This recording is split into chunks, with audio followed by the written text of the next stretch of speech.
Magandang araw guys.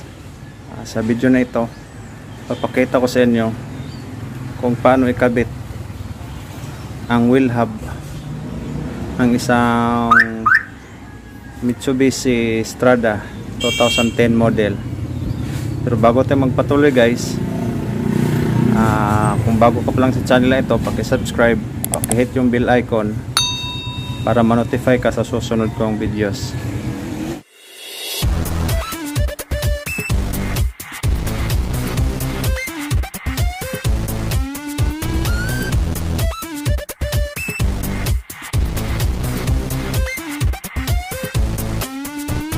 Natin gagawin is logan muna natin yung 6 na wheel bolt nya bago natin siya iangat gamit yung jack.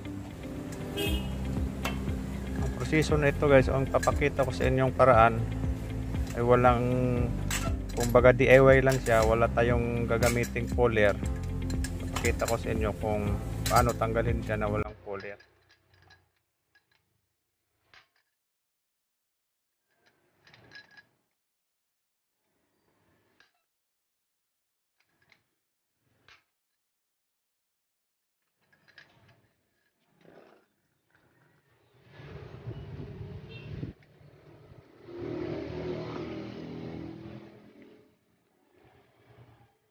Siguraduhin lang natin guys na yung jack natin nasa magandang posisyon siya para maiwasan natin yung pag-collapse ng ating sasakyan. So ayan guys, katapos nating luwagan yung 6 na bolt, 12 bolt nya, jack natin siya. Pero dapat dalawa yung gagamitin natin para dalawang jack yung gagamitin natin para maiwasan natin yung pag-collapse ng ating sasakyan.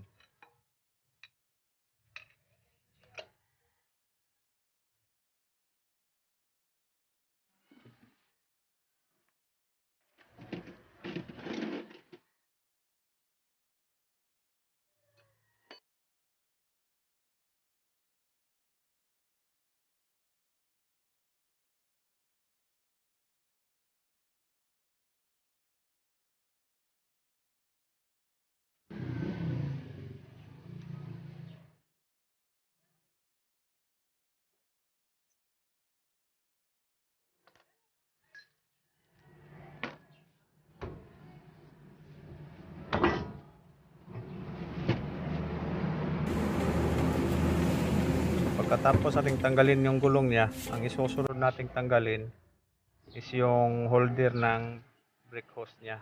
12mm siya guys, yan.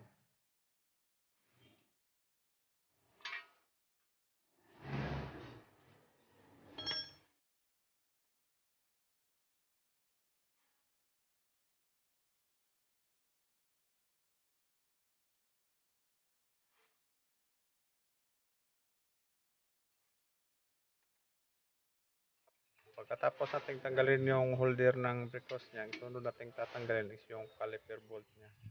Yung dalawang caliper bolt niya. Kasi tatanggalin natin yung mga brake pad niya. Tsaka yung caliper bracket niya. 14mm yung sa caliper bolt niya guys. And then yung sa caliper bracket naman niya is 17mm.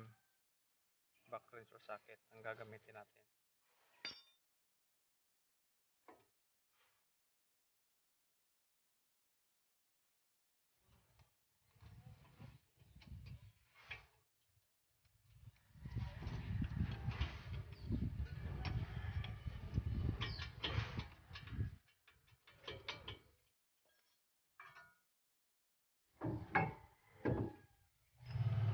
Pagkatapos ng caliper, yung brake pad naman, tanggalin natin yung brake pad.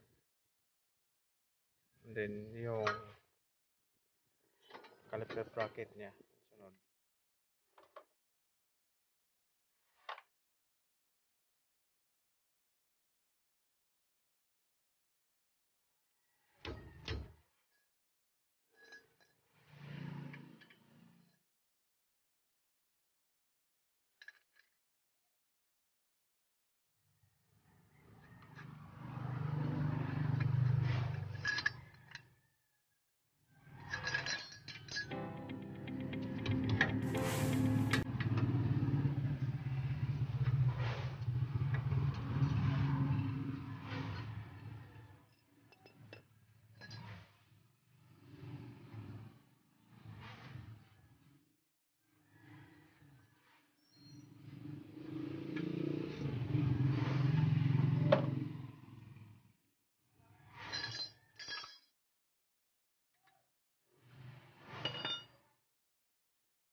So yan, pagkatapos natin tanggalin yung caliper bracket niya, sunod natin yung grease cap niya, tanggalin natin gamit yung flat screw.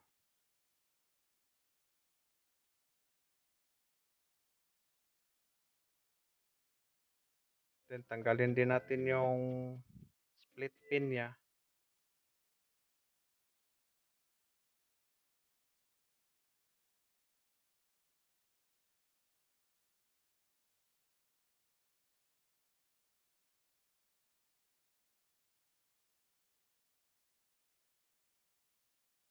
Yung split pin niya guys, yan siya yung kumbaga lock sa ating hub nut o casulated nut.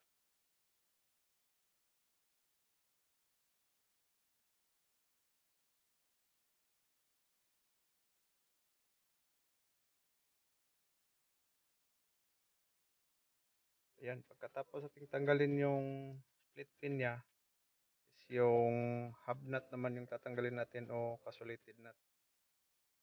Counterclockwise siya guys, gamit yung 32 mm socket.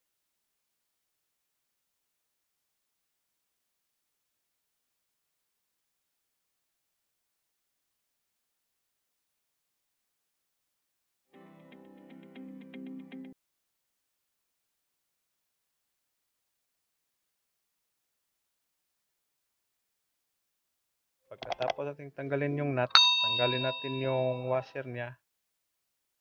Yan.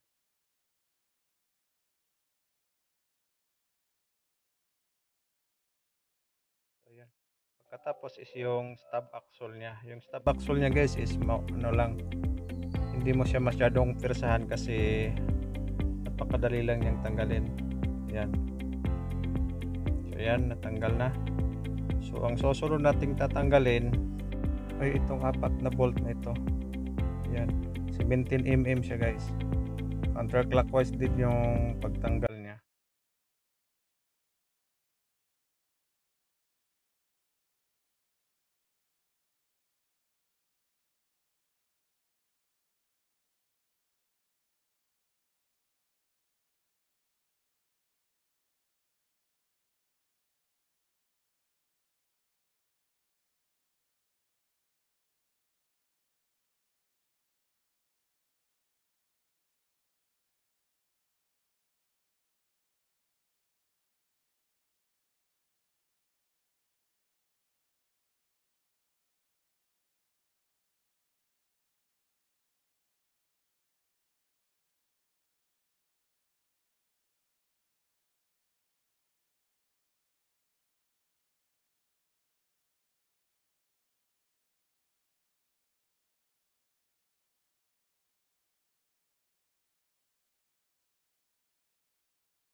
Yan, pagkatapos sa 4 na bolt guys, is isunod natin yung rotor disc niya.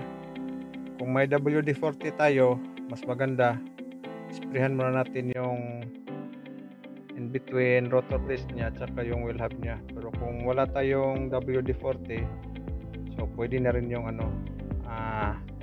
brake fluid. Nilalagyan natin siya ng brake fluid o WD-40 para lalambot yung mga rust niya. Yan, pagkatapos nating basain, ang sunod nating gawin is tatanggalin natin itong 10 mm na ito na bolt. Yan, tatanggalin natin siya counterclockwise. Kaya natin tinatanggal yan guys kasi yan yung gagamitin nating pangtulak dyan sa ating rotor disc. Kasi yung 10 mm na tinatanggal natin, papalitan natin siya ng 10 mm din, pero mas mahaba siya guys, para pag hinigpitan natin, itutulak niya yung rotor disc natin para hindi tayo mahirapang tanggalin.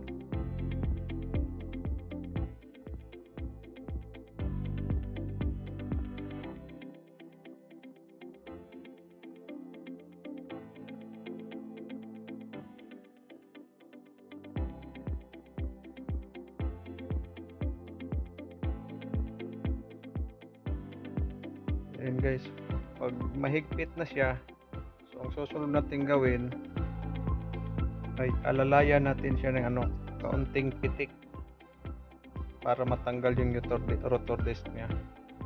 Yan, so, napakadali lang guys. So ang susunod nating tanggalin is yung wheel hub na niya. Ang gagamitin natin kasi wala tayong puller, ay kukuha tayo ng mas mahaba ng 2 inches dun sa tinanggal nating bolt na 4. Yan, papalitan natin siya ng mas mahabang bolt dun sa tinanggal natin kanina. Yan, papaluin natin siya ng pantay-pantay para aangat yung wheel hub niya. Kailangan natin dito guys is pasensya. Yan, paluin natin ng tigdadalawa o tigdatatlo, palipat-lipat hanggang matanggal siya.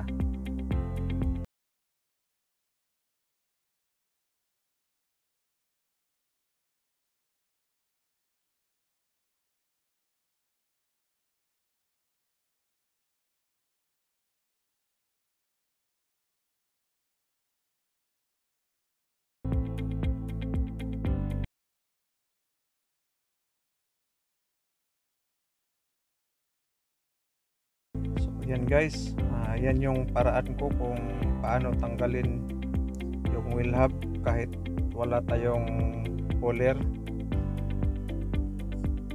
So sana may natutunan kayo guys sa video na ito.